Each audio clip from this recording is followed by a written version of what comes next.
Hey ladies and gents, this is Izdawiz coming at you from PowerLordsReturn.com with a review of Thord Ironjaw from the Mythic Legions line, brought to you by Four Horsemen Toy Design. Thord Ironjaw. Now, the reason I'm reviewing this guy is because he's another one of those pleasant surprises. I was not that excited about the dwarves. They're probably my least favorite faction. But when I got this guy, I was really happy because this is my definitive, iconic dwarf character. Now, sorry, Peter Dinklage, you're not the definitive, iconic dwarf character. Sorry, Thorin Oakenshield, you aren't the definitive dwarf character. And sorry, El Torito from WWE, you are no longer my definitive, well, you never really were my definitive dwarf character. But if you're like me, sometimes you get a little confused about what is a dwarf, what is an elf, you know, all these little wee people, you know, the Keebler elves and the dwarves in Snow White and the Seven Dwarfs, different kinds of wee people, and you've always been searching for a definitive version of dwarf. Now this, as Crocodile Dignity would say, this is a dwarf. This is not a dwarf. This is a dwarf.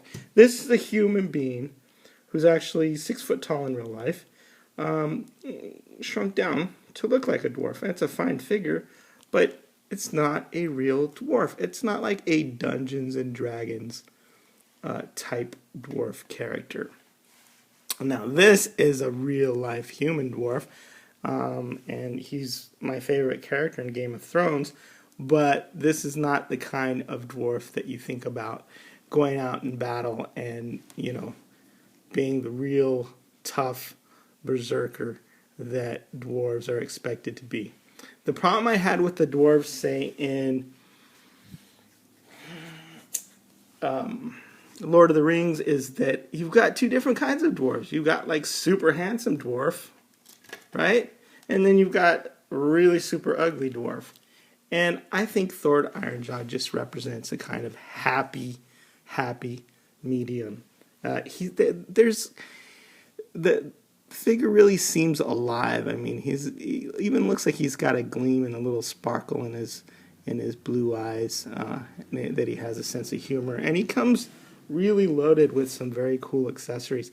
First of all, there's this shield that's got its faction symbol on it, which is awesome because he hangs out with Atlas the Conqueror now. So there's the shield. There is a sword as well, which I've got hanging from the rubber belt that comes with many of these figures. And it's got turquoise accents, which is cool. And it fits in nicely with the figure. And there is also the battle axe, which I think is an iconic dwarf weapon. And it can be made either into a single-bladed or double-bladed weapon, depending on your preference. You can just actually take it apart. And there's this little attachment that goes on there.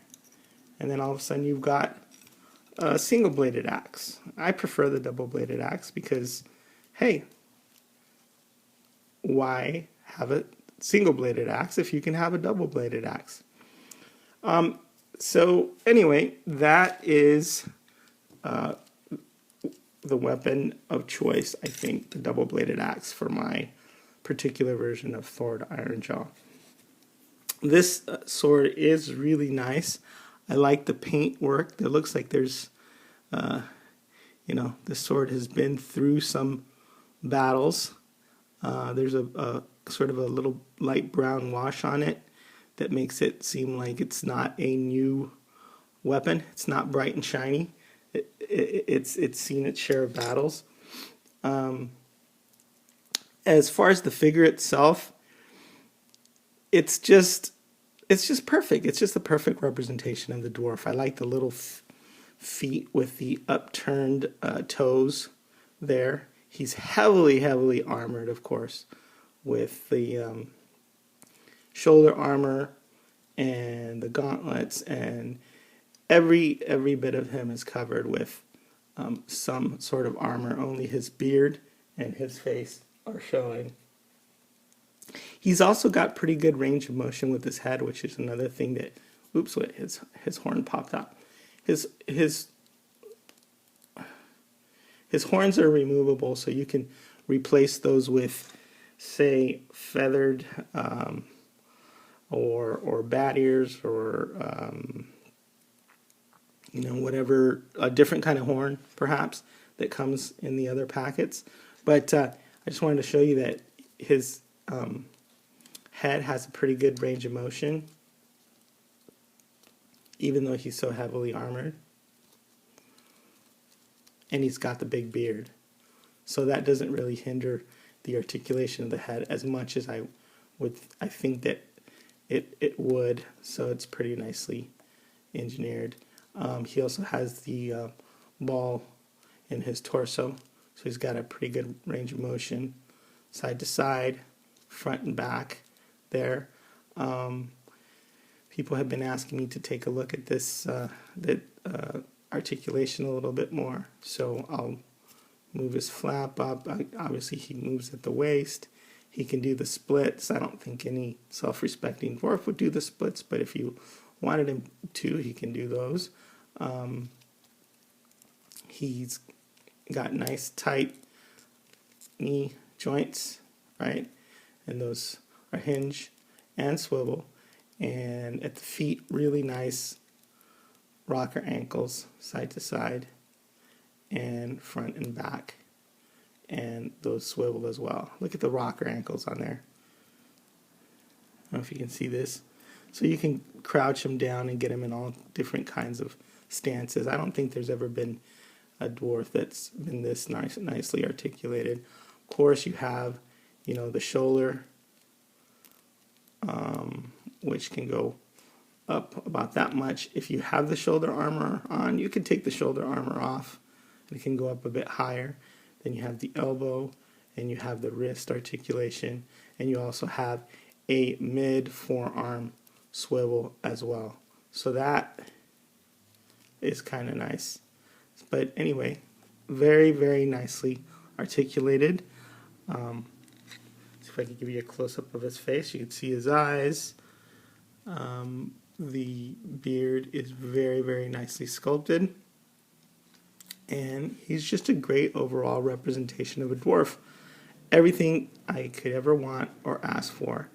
So, Thord Ironjaw, let me read you his official bio. Stand him up here. Thord Ironjaw. It says, when Atlas the Conqueror was banished from the army of Laodiceus, it was Thord Ironjaw who first came to his aid.